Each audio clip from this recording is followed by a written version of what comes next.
Welcome back sa aking channel. Narito na naman tayo para sa pinakabagong balita mula sa mundo ng politika. Matapos ang ilang araw na masusing investigasyon, tuluyan ng umamin ng nahuling gunman na sangkot sa pag-ambush kay Congressman Rodante Marcoleta. Ayon sa pulisya, detalyado nitong isinalisay kung paano nila planadong isinagawa ang tangkang pagpatay. Kabilang ang mga taong nag-utos umano sa kanila sa harap ng mga investigador, sinabi ng suspect na malalim ang dahilan ng pag-atake at hindi ito basta-basta krimen kundi bahagi ng isang mas malaking sabuatan. Lumabas din sa investigasyon na ilang pangalan ng kilalang personalidad ang binanggit ng gunman, kabilang ang dating Senate President Vicente Tito Soto. Dahil dito agad nang ipinag-utos sa mga otoridad ang paghahanap at pag-verify sa mga koneksyon ni Soto sa mga taong posibleng nasa likod ng plano. Tumangging magbigay ng pahayag si Soto sa ngayon habang nagpapatuloy ang investigasyon ng PNP at NBI upang alamin kung gaano kalawak ang operasyon ng grupong ito. Nagpahayag naman ng pasasalamat si Marcoleta sa mga operatiba na mabilis na kumilos upang mahuli ang suspect. Ayon sa kanya, isa itong hakbang para lumabas ang katotohanan sa likod ng tangkang pagpatay sa kanya. Samantalang hinihintay ng publiko ang susunod na hakbang ng mga otoridad laban sa mga binanggit ng gunman, kabilang si Soto na ngayon ay iniimbestigahan na umano dahil sa mga nabunyag na detalye. Kaya manatili kayo nakatutok dito sa aking channel sa bawat pag-ikot ng kaganapan, kami ang iyong magiging sandigan. Huwag kalimutan i-like, i-share at i-subscribe para laging updated sa mainit na balita mula sa mundo ng politika. At para sa commenters at viewers natin dyan, maraming salamat sa walang sawang pagsuporta.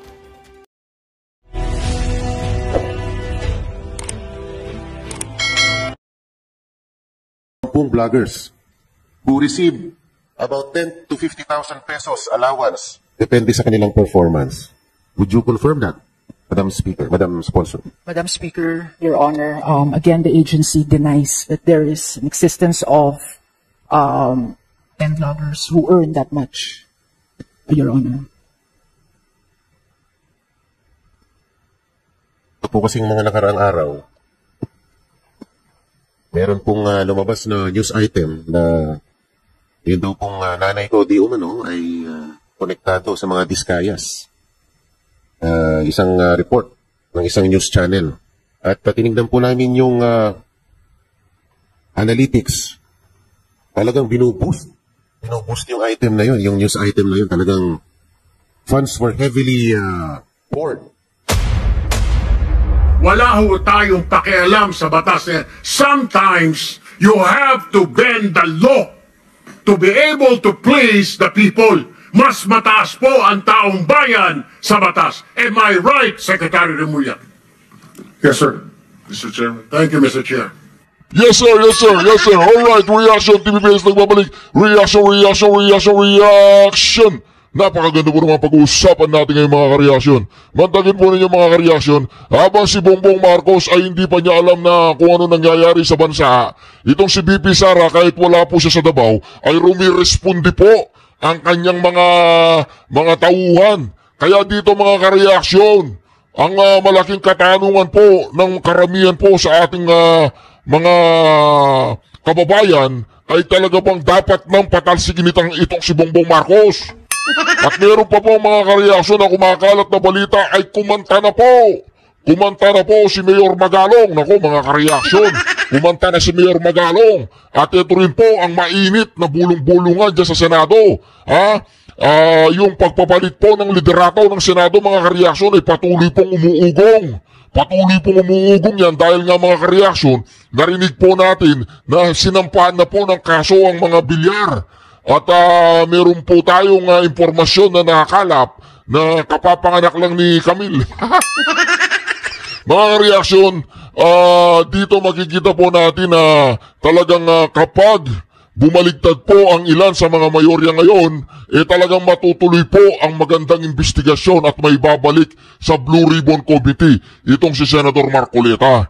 Kaya mga kareaksyon, sang-ayon po ba kayo sa ginagawa ni Bongbong Marcos na hindi niya alam ang nangyayari sa ating bayan? Tapos may lindol pa yata nung kagabi. Kaya konting tiyaga lang po. Wala. Ang mahirap dito, wala talaga tayong magawa sa panahon. At ayan mga karyaso, pasensya na kayo. Yan lang ang kakayahan ng presidente ninyo. Wala, hindi niya alam, may bagyo, may lindol. Yata, may lindol yata. Pero mga ka-reaction, meron pong nanganganib ang buhay. Meron pong nanganganib ang buhay mga ka-reaction. Ako, ito ito, delikado po mga ka-reaction ito. Ayan mga ka-reaction, if Senator Ping Lacson and Tito Soto wishes to silence me, then I suggest they do it quickly. Information can leak at any time. Better to be safe, right? Mga ka-reaction, marami pa po raw impormasyon na maglilik na patungkol sa mga diskaya at kay Ping Lacson ako.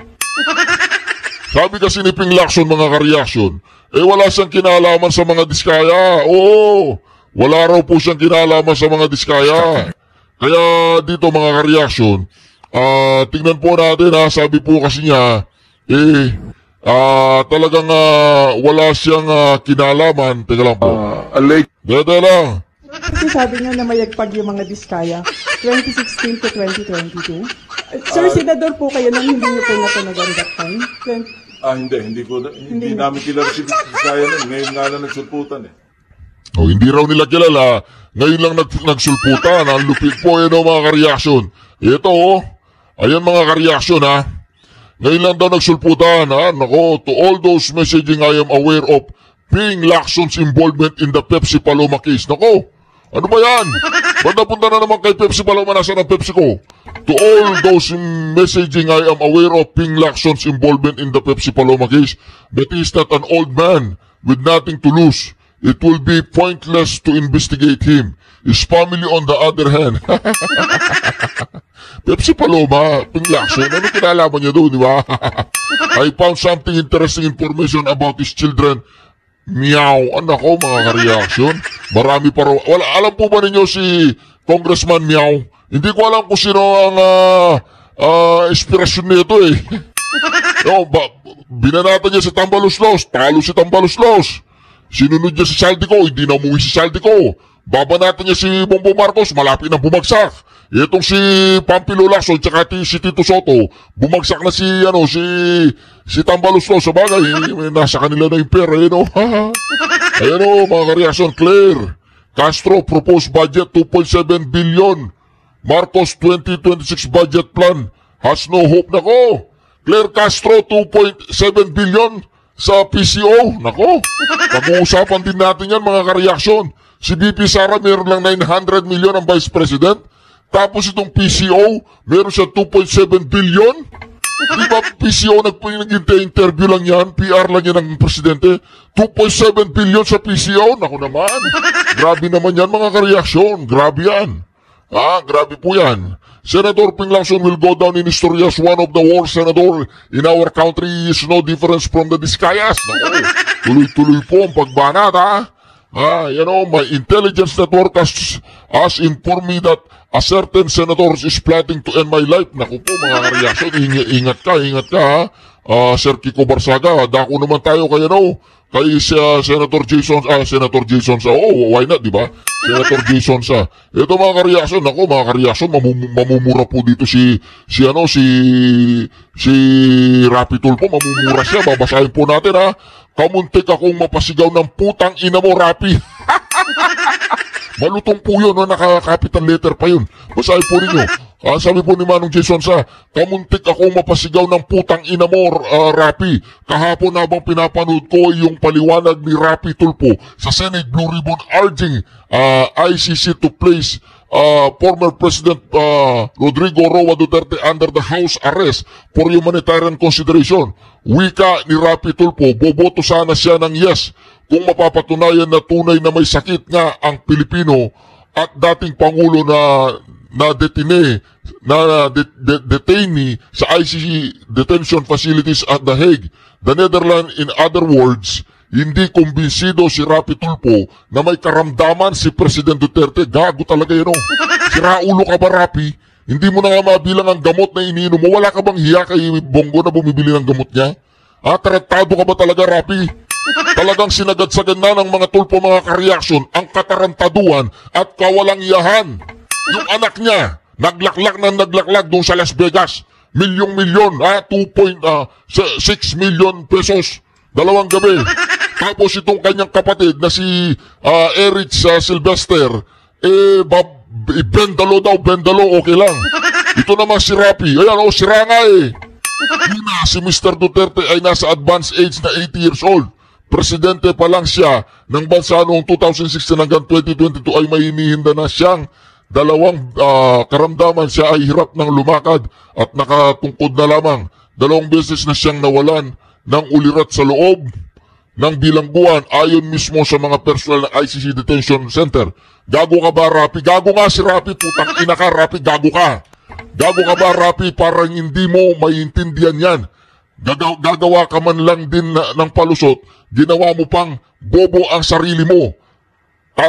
Tatanda ka rin, tulpo, at maswerte ka kahit convicted ka with finality ng Korte Suprema ay hindi ka nakulong. Ipagdarasal ko na sana ay hindi mo danasin ang ganitong kalagayan pag sumapit ka sa ganyang edad. Kung aabot ka man sa ganyang edad, putang ina ka, Rapi, gago ka, taratado ka, animal kaot. Kung nagmumura ako, mumurahin ko po siya ng ganun. Kaya lang, hindi na ako nagmumuray. Kaya hindi ko na siya mumurahin ng ganun. Ganun lang yun. Alam mo, Rapi, kung nagmumura pa ako, ganun kitang mumurahin. Ganito kitang mumurahin kung nagmumura ko. Gago ka, Rapi, tarantado ka, putang ina ka, walang yaka, ganun. Kaya lang, hindi na nga ako nagmumuray, kaya hindi ko na siya mumurahin ng ganun, di ba? O, swerte ka, Rapi, hindi na ako nagmumura ng ganun, ha? Kung hindi, minura na kita ng ganun. Ayan mga kareaksyon, ito pang si Bongbong Marcos na malapit na ma-impeach at mapatalsik, 20 pesos na bigas ni Junior ibebenta sa mga nasalanta ng lindol. Ipinagmamalaki po niya mga kareaksyon na magbebenta daw siya ng 20 pesos na bigas. Magkakaroon ng access ang mga pamilyang apektado ng malakas na lindol sa Cebu, Masbate at Eastern Samar sa 20 kada kilo ng bigas ni Junior matapos ipag-utos ni Agri-Secure Laurel. Kung hindi pa lilindol sa isang lugar, Bobong Marcos, kung hindi pa lilindol sa isang lugar, hindi mo mabibigyan ng 20 pesos na bigas? Ganun na ba kaliit ang tingin mo sa mga Pilipino? Kung hindi pa magkakamatayan, hindi ka magbebenta ng 20 pesos na bigas? Habang si BP Sara ay umaandar na mga kareaksyon. Grabe itong Rapi tulpo na to, si Raulo. Si Rapi ka nga, si Rapi. O diba, si Rapi ka, loko. Wala nang respeto sa taong bayan. Gago ka, Rapi. Ayan, mga kareaksyon. Meron pang iba. Ayan, dito na po tayo. Meron pang ibang lugar na kung saan nagdi-deliver kayo? Sa Aguado, dyan sa Malacanang. Aguado?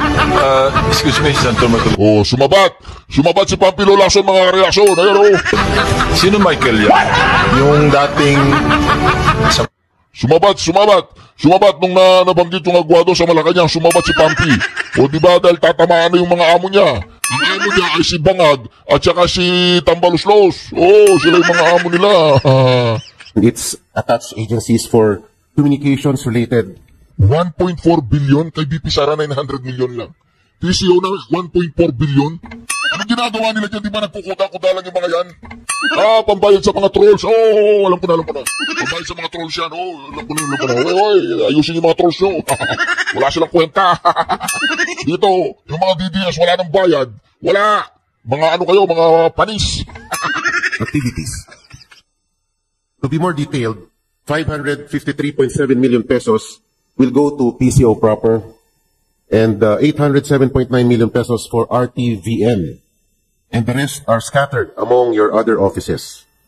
Yung 1.4 billion po na ito na hinihingi ng PCO ay mas malaki pa sa entire annual budget ng karamihan ng mga departamento ng ating gobyerno. Diba? Kahit nga sa Vice President, mas malaki pa yan eh. Diba? Sa Vice President, 900 million lang eh. Paano po natin ito madedepensahan? Itong kung communications lamang for a year-long summit, bakit to buo ng halaga na bakit ito Google ika nga ng 1.4 billion pesos? Kung communications lamang ang trabaho ng PCO.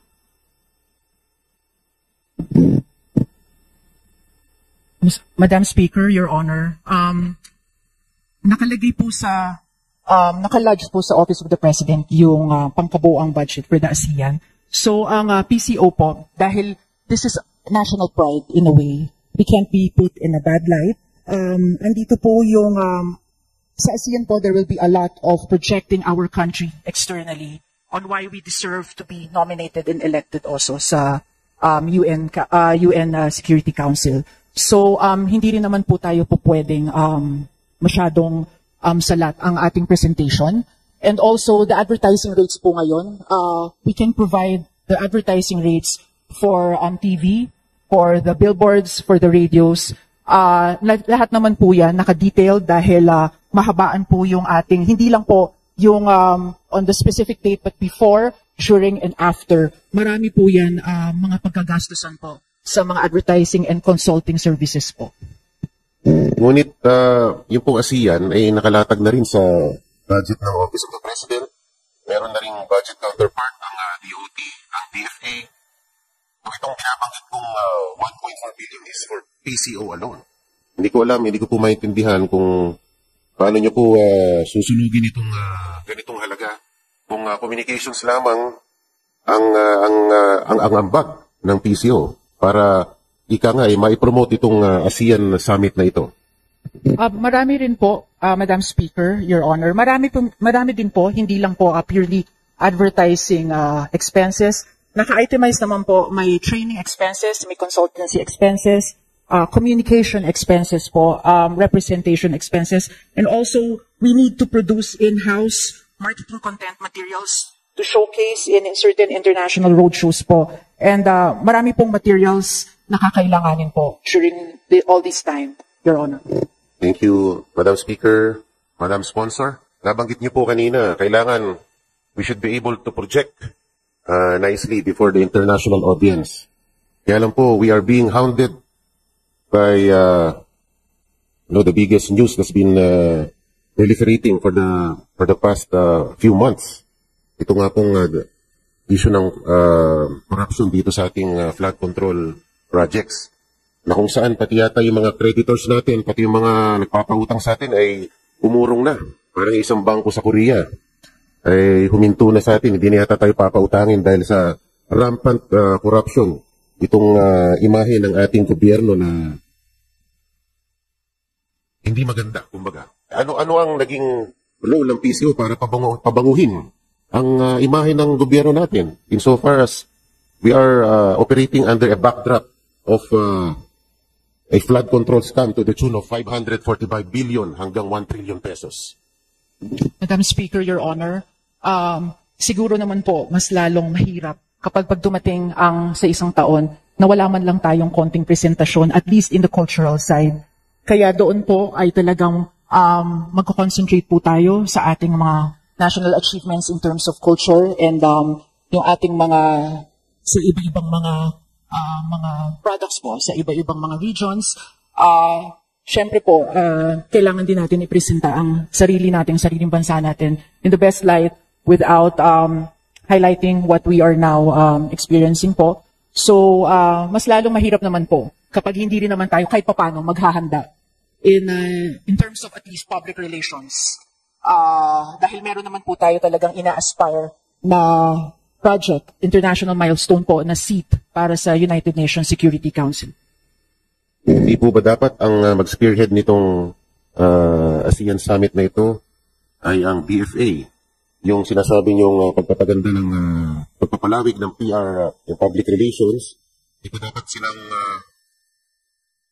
magtalaga nitong role na ito. Dahil ASEAN po, yan po ay ginawa para to foster a stronger inter-regional presence and stronger ties in between ASEAN countries. So dapat we should fall under the purview of DFA. O sinabi niyo po para makilala ang kultura natin, di ba dapat DOT po ito? Madam Speaker, Your Honor, this is po together po nag-work ang mga agencies po ng administration. Kasama po ang PCO, of course the DOT and the DFA will spearhead these. Pero kami po sa agency will be on the communication side. Mga content, digital content, media content po para po sa pag-highlight po ng image po ng buong bansa. Your Honor. Thank you, Madam Speaker, Madam Sponsor. Noong 2023, 493 million ang budget ng PCO. And in 2024, it nearly doubled to 933 million. Only to be slashed to 695 million in 2025. And now, PCO is requesting a 954 million budget for 2026. Pero kung titignan nyo, sa 287 authorized positions ng PCO, 166 lang ang napunan. The rest are vacant. Pagkatapos, medyo heavy tayo sa pag-employ ng mga contract of service and job orders na kung saan meron higit kumulang 232 to 240 individuals ang ating hina-hire. So it only shows that it's reflective of poor administration, and the PCO simply pays out its personnel to reach its goals. Parang kumukuha lang ng mga contractuals. Madam Speaker, Your Honor, medyo unfortunate lang po dahil nagkaroon po ng history talaga ang agency na medyo nagpalit po ng leadership. But right now, we are awaiting, meron pong request tayo sa DBM on plantilla positions, creation of plantilla positions. We are still awaiting if they will approve it for yung doon sa for the operations at Your Honor. Naghihingi po tayo ng new positions pero 166 pa lang po ang field out of 287. Why the need to request for more positions?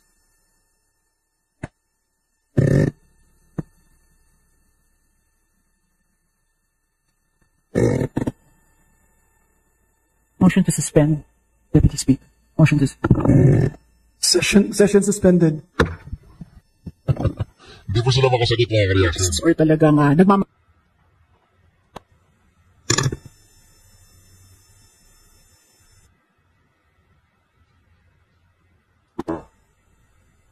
During the budget hearing for the PCO, sinabi ko baka yung GAOs na yan, pati yung contract of service personnel, yan yung mga keyboard warriors ng PCO na madiin naman na itinanggi ng ating secretary. Pero ngayon ay nananatiling mahiwaga sa akin dahil sa aking paniniwala, itong mga job order na to at mga contract of service ay ginagamit talaga na keyboard warriors para mag-react at mag-comment ng maganda sa mga social media platforms ng administrasyon. Madam Speaker, Your Honor, kahit tingnan niyo po ang budget ng PCO, wala po kayo makikita per line na ganyan po na for keyboard warriors. Lahat po, we still contend that kung ano man po ang nakikitang mga likes, these are organic likers po sa mga social media. Wala rin pong ginagamit ng mga reactors. Alam niyo naman po ngayon, masyadong mainit po ang social media. Kung sa presidente po, sa PCO, marami pa rin naman pong masasabi akong loyalists or talagang nagmamahal po sa ating presidente at naniniwala po sa kanyang administration. Aminin nyo na, marami kayong mga trolls. Si Bongbong Marcos na nga mismo ang nagsabi na nag-hire siya ng libo-libong trolls. Bakit pinapasinungalingan nyo pa? Aminin nyo na, mahirap magsinungaling, ma'am. Aminin nyo na yung mga trolls ninyo. So, hindi po yun na mga likers po o mga parang reactors po na ginagamit. Machi-check nyo po yan sa item. Wala pong ganyan po sa sinasabi niyong mga reactors po, Your Honor. Kayo po ba'y sigurado dyan na distinguished sponsor, Madam Speaker? Madam Speaker, Your Honor, yes po. Your Honor. Sapagkat meron po akong nakausap na nagtatrabaho dyan na bukod pa po sa kanyang 7,000 a month allowance, meron po siyang 500 pesos load allowance, and if their post reach a certain virality, meron pong platform specific bonuses na matatanggap yung mga creators natin at mga warriors. Let me read to you. Pag ang TikTok content po natin has reached 500,000 views, meron po siyang incentive na matatanggap na additional 5,000 pesos. Pag umabot naman ng 1 million views ang TikTok content niya, meron na namang dagdag na 5,000 piso. Sa Facebook, for write-ups and art cards, pag umabot ng 500 shares, yung art card mo, meron kang additional 5,000 pesos incentive. For video content, pag umabot ng 500,000 views with 500 shares, meron ka na namang tumataginting na 5,000 piso na pabuya o reward. Sa YouTube naman, mga 300,000 views ka lang, meron ka na namang additional 5,000 pesos na gantimpala. At bukod sa yung 500 peso na allowance sa internet or yung prepaid load nila or whatsoever. Madam Speaker, Your Honor, sinabit na po namin as requested ng committee hearing. Yan din po ang request nyo, Your Honor, para makita kung ano po specifically ang trabaho ng lahat po ng mga nakapasok po sa Presidential Communications Office. At wala po talaga. We really confirm, wala pong mga ganyan. And masyado pong malaki po ang budget na kakailanganin kung idadagdag pa yan. Sa katunayan po, kulang pa nga po ang meron pong karagdagan pa hong budget sana, kaso hindi na po nag-request. So kung idadagdag pa ho yan, mathematically, kumbaga po, ay talagang hindi naman ho kakasyang budget kung meron pang mga ganyang mga incentives po ang mga empleyado po doon sa sinasabi niyo po. Madali naman po kasi magsabi na nakapasok po ako sa ganitong ahensya, ganito ho ang trabaho ko, ganito ang sweldo ko.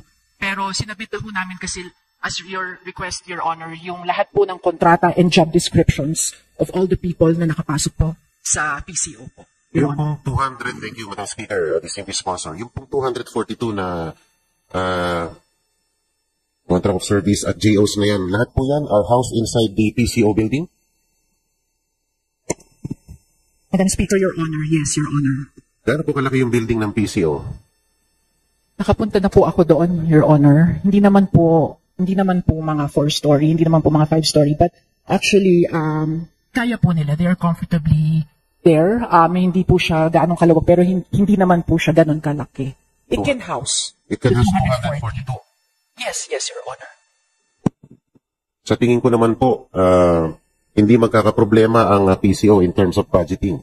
Dahil, kung ako po ba'y magpapadala ng tao ngayon doon para mag-inspect for the existence of a big vault na naglalaman at sisidlan ng pera, pwede niyo po bang i-confirm or i-deny ang existence ng vault na yon na lalagyan ng pera? Madam Speaker, Your Honor, there is a small vault for the cash section for the immediate needs, but it's not an extraordinarily big, like a bank vault type of vault. Umamin na kayo! Your Honor. Kasi po, dun daw sa vault na yun, dun tinatanggap yung mga bonuses ng mga keyboard warriors, ng mga vloggers natin na who have reached a certain virality. Dun sila sumasahod.